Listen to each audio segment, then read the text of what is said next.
दादाजी हम हाथ में नहीं छूते हैं, गोलक में डाल दो। ओहो, हम हाथ में नहीं छूते हैं, पुस्तक में रख दो। हम हाथ में नहीं छूते हैं, हम नहीं छूते हैं, ट्रस्टियों को दे दो करोड़ों। महात्मा जी, महात्मा जी, आपको मालूम है, आपको मालूम है रिमोट कंट्रोल क्या होता है? वो रिमोट, अच्छा रिमोट होता ना टीवी का। तो आजकल तो गाड़ियों के बहुत सारे रिमोट चले। आइए आइए, हम अब आप जानते ना मित्र, आप दूर बैठे हो तो गोपाल दास जी आप दूर बैठे रहते, हाथ में रिमोट रहता है, लेकिन कौन सा चैनल बदलना है तो वो रिमोट को टीवी में छुलाने जाते क्या? वहीं से करते थे ना सब, वहीं से करते रहते ना सब। लेकिन कहने को हम तो दूर, रिमोट कहता दूर है, हम तो दूर हैं, दूर हैं, बिल्कुल दूर, हम छू नहीं रहे, दूर हैं। लेकिन बेटा चल किससे रहा है? ऐसे कुछ ऐसे ज्ञानी लोग रहते हैं, हम संस्थाओं से दूर हैं, हम मठों से दूर हैं, हम भवनों से दूर हैं। अरे रिमोट भी टीवी से दूर रहता है, लेकिन दबता उस चलता उसी से है। ऐसे रिमोट तो तुम ही हो, भले दूर बैठे हो।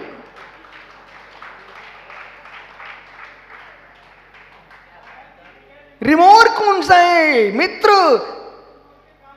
उसके बिना काम नहीं चल रहा ना, वही तो पोटू भैया काम चला रहा है। तो स्वीकार करो कि ये संस्था का स्वामी मैं हूं, भले दूर बैठे हो, लेकिन राग का रिमोट तो तुम्हारा ही है। ओह अधिपतियों, मोक्ष पाइजे, मोक्ष चाहिए तो आपको बोध होना चाहिए। न संस्रो भद्र समाधि साधनम, न लोक पूजन संग मेलनम। ये संसर, ये आसन, सिंहासन मित्र, ये समाधि के साधन नहीं है। आप पढ़ेंगे ये अभी द्वादश का आप पढ़ रहे ना, अभी सामायिक पाठ में ये श्लोक लिखा हुआ है, न संस्रो भद्र समाधि साधनम। ये संसर भद्रासन इस समाधि के साधन नहीं है, ये सिंहासन समाधि के साधन नहीं है। अंदर मिलिए, अंतरंग से पूछिए, जरा भी जिस पर अधिकार होगा वहां ममत्व नियम से रहेगा। और जहां ममत्व रहेगा, जहां ममत्व रहेगा, जहां ममत्व रहेगा, बद्धते मुक्त जीवा शमो निर्माक्रमा तस्मा सर्वप्रति निर्मत्वम विचिंतित। अहो योगेश्वर, अहो मुनीश्वर, अहो साधु भगवंत, बद्धते मुक्त जीवा। जहां ममत्व है बंध है, जहां निर्मत्व है वहां मोक्ष है। बोले दूर से फूके, कहीं फूका वो अंदर से गर्म राख मेरे चेहरे पे आ गई तो मेरे तो हालत खराब हो जाएगी। दूर से फूकना, पर फूकना। और चमीटा रोटी घुमाना है चूल्हे में, लेकिन हाथ ना जल जाए।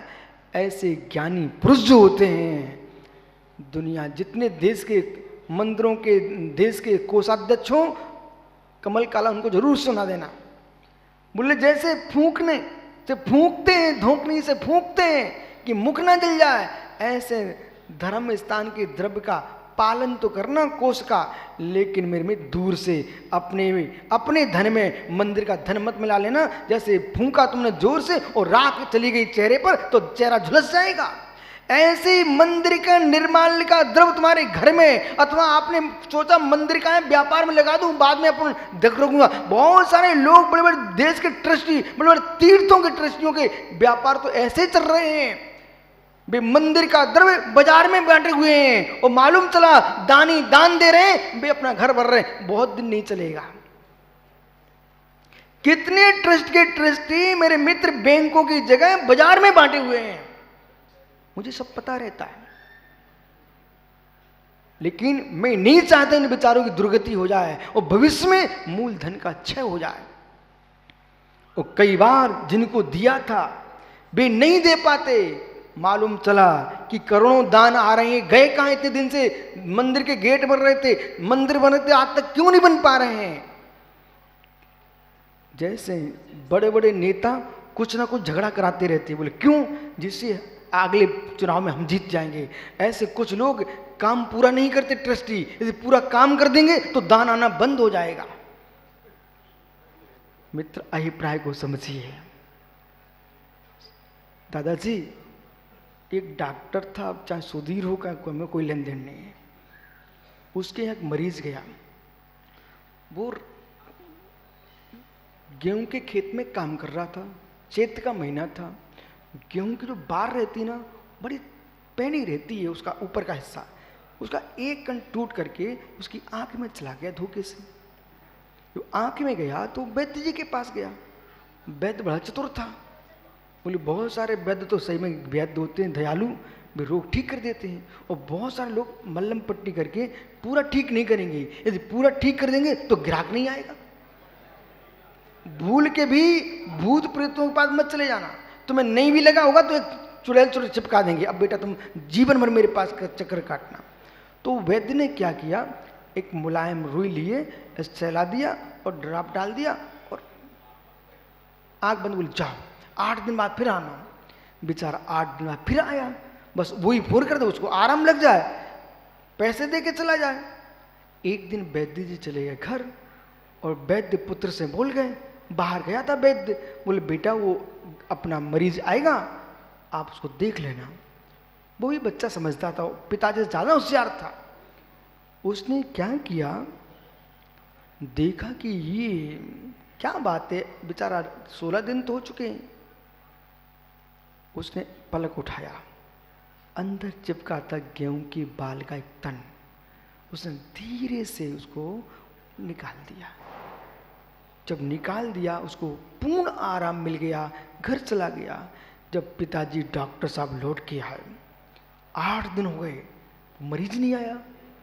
बोले बेटे वो मरीज आता नहीं अब क्या? बोले पिताजी उसके आँख के अंदर एक बाल का तृण था, मैंने धीरे से उसको निकाल दिया, अब उसको आराम मिल गया। और पागल, बोले क्यों? बोले अब आएगा क्या वो तुम्हारे पास, एक ग्राहक समाप्त कर दिया ना तुमने। वो कहता है पिताजी अब मेरी समझ में आ गया, यमराज का सहोदर वैद्यों को क्यों कहा गया है। लोगों के प्राण गए, घर उजड़ गए, घर। इस कोरोना में कितने डॉक्टरों ने, मेरे मित्र, लोगों के मार डाले, मार भी डाले हैं, सारा शरीर के कद्द पुर्जे निकाल लिए। मित्र इतना ही नहीं है, एक एक माँ रो रही, बिलख रही है, बोले मेरा पूरा घर उजड़ गया है, और तब भी लाश भी नहीं दे रहा है। भाई क्या ऐसा नहीं हुआ? क्या देश के कर्णधारों को मालूम नहीं चला? क्या ये बातें सबको मालूम है, लेकिन सब चोर चोर मोसेरे। भाई कौन किससे का है?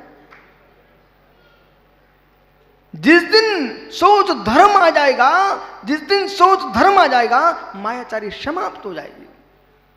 दिनेश भैया यदि 5,000 रुपए की मूर्ति है, मित्र डायरेक्ट बोलो 5,000 की है, हम आपसे 50,000 लेंगे, तो कम से कम बेचारा ये तो सोचेगा ये हमको शेष से ले रहे हैं, लेकिन तुम झूठ बोल करके नहीं, वो 1.25 लाख की तो आई है, आपको हम 1 लाख में दिला देंगे। मित्र ये करके तुम जाओगे कहाँ? ए लोभ कसाय। मित्र ध्यान रखो, प्रतिमा में दोष आ गए, वो पंडित जी को दान दे दिया तो निर्दोष हो गई। ऐसा मत करो, ऐसा मत करो संजय भैया, जीवन में कभी मत करना। क्यों?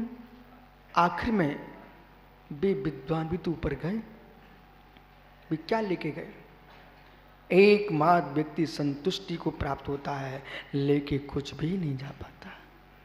संजय तुम क्या लेके जाओगे यहां से? शास्त्री कुछ भी लेके नहीं जा पाएगा बेटा, मात्र संतुष्टि। वे देख रहे तुम्हारे विशुद्ध सागर, इतने ग्रंथ लिख दिए हमने, इतना प्रवचन कर दिया, महाराज एक भी प्रश्न लेके नहीं जा पाओगे, मां संतुष्टि कर लीजिए। आप कुछ नहीं ले जा पाएंगे। तीर्थंकर समुद्र में विराजते हैं, 12 सभा लगी होती है, सब विभूति दिखती है। जिस दिन निर्वाण होता है, एक परमाणु मात्र भी परमात्मा का निज शरीर का नहीं जाता, शरीर भी कपूर की भांति बिखर जाता है। इसलिए बेटा विशाल अंदर का विषय समझो। श्रीमान बनने की कोशिश मत करो, धीमान बनने की कोशिश करो। और धीमान ही नहीं, श्रीमान ही नहीं, श्री जी बनने की कोशिश करो।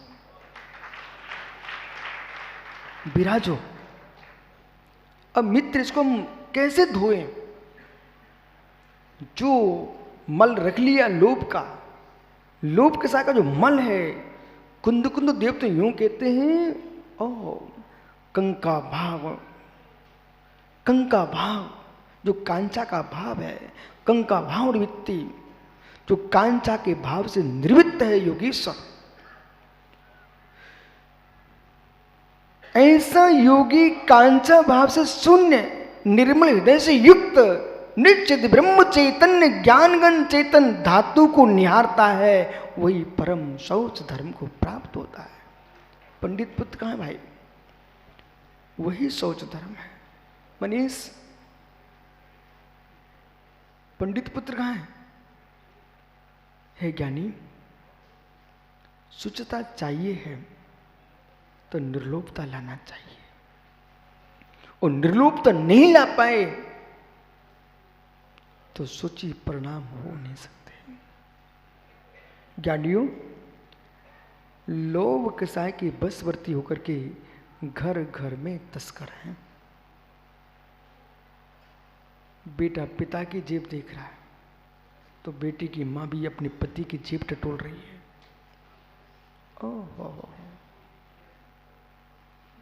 मां भी बेटे की जेब खींच लेती है तो बेटा भी मौका पाता है, मां की पेटी ही गोल कर देता है। ये क्या हो रहा है? क्या?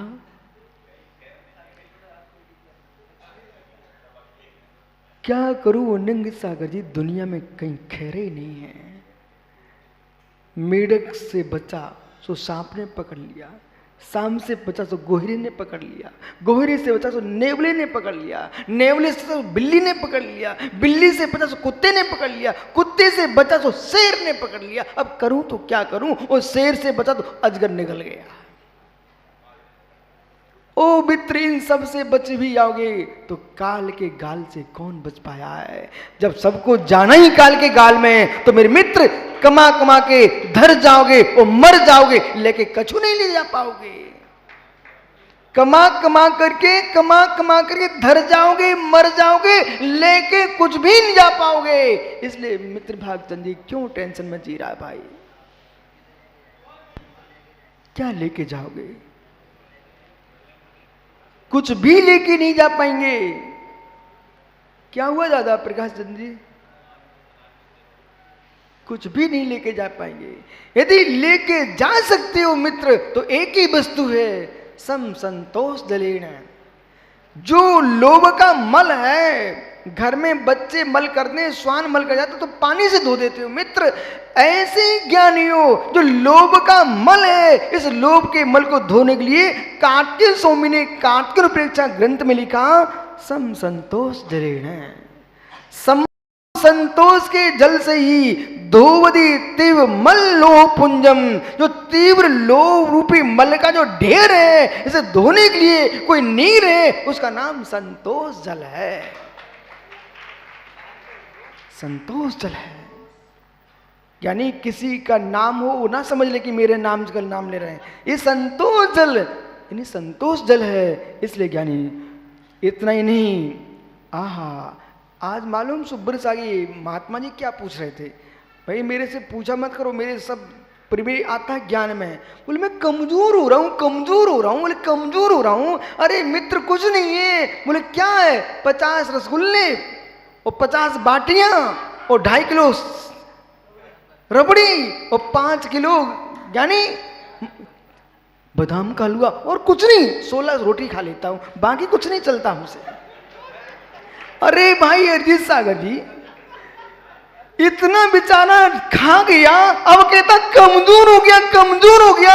आचार्य कार्तिक स्वामी को लगता कि कोई ऐसा ही व्यक्ति होगा जो इतना खा करके वो कहता था कमजोर हो गया, कमजोर हो गया। तो उन्होंने कहा भोजन गिद्ध भीड़म, भोजन गिद्ध भीड़म, जो भोजन की गिद्धता से रहित है, तस शौचों वे डिम्बलम, उसी योगी के निर्मल शौच धर्म होता है। इसलिए ज्ञानियों, इसलिए मेरे गिद्ध जैसा भोजन नहीं, गिद्ध जैसे भोजन की प्रवृत्ति को छोड़ना, तब आएगा मेरे मित्र उत्तम शौच धर्म। नहीं तो मालूम प्रकाश दादा बैठू, बैल जैसा भोजन, अज्जू भाई बैल जैसा भोजन, बोले क्या अंकित, बैल को कितनी सुंदर डाल देना घास, लेकिन जब तक गुनीश दूसरे की घास न खींच ले तब तक उसका पेट ना भरे। ऐसे कुछ लोग ऐसे हैं, उनकी थाली में कितनी सुंदर अमृत रख दो, लेकिन फिर भी सैलिस दूसरी थाली देखे ही देखे, दूसरे की थाली में देख रहा है। अब माना कि कोई अंजुलि में आहार कर रहा है, भैया अपनी अंजुलि देखो ना, एक गिलास मुख में अंजुलि भरी हुई है और फिर भी देख रहा राजू पांड्या ये क्या ले रहे हैं विष्णु सागर, वो मेरे लिए आया कि नहीं आया। मतलब उसकी पूरी अंजलि रबड़े से भरी हुई है, वो रबड़ी नहीं बेचारा खा रहा है, बेचारे विष्णु सासू की रोटी चबा रहे थे, उसे देखकर सोचा वो रोटी वो वाली क्यों नहीं आई। संतोष लेने, इसलिए मुमुक्षु यदि आपको शौच धर्म चाहिए तो संतोष जल का प्रयोग कीजिए। पानी से स्वच्छता नहीं आएगी, संतोष जल से स्वच्छता आएगी। तो जाओ अपने घर जाना, वो आज घर घर में कह देना मेरे मित्र, शरीर की शुद्धि पानी से हो सकती है, आत्मा की शुद्धि तो संतोष के जल से होगी, वही शुचिमय होगा। संतोष जहाँ है वही धर्म है, जहाँ संतोष नहीं है वहाँ अधर्म है। सुखी कौन? ओहो, आप तो भी दशरथ की पूजा कर रहे थे सरस पंडित जी। पंडित जी वो क्या बोल रहे थे, क्या बोल रहे थे? 10 लक्षण की पूजा के छंद में ज्ञानी सुख पावे, सुख पावे। तो ऐसा तो नहीं है तुमने अपने बेटे का नाम संतोष रख बेटा हम सुखी हो जाएंगे, बेसुखिया नहीं है। नहीं तो अज्जू सोच रहा होने दो बेटे को, मैं नाम संतोष ही रख दूंगा।